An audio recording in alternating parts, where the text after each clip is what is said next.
เอาเห็ดเกิดในป่าบักพริกอีกแล้วพี่น้องเห็ดแดงน้ำหมากสวยๆเลยอู้ดอกนี่สวยๆเลยเอายังมีอีกพี่หมูเพิ่น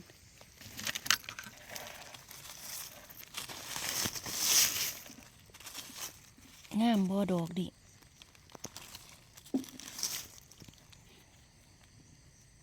เห็ดแดงน้ำหมากเผาแล้วดอกนี่เอายังมีพี่หมูเพิ่นอู้บักหลายดอกนึงดอกจูมดอกงามเลยโอ้ยสวยๆเลยนี่กระเมียนโอ้ยบานตัวนี้เท่านี่กระเมียนพี่น้องนี่โอ้สุดยอดเลย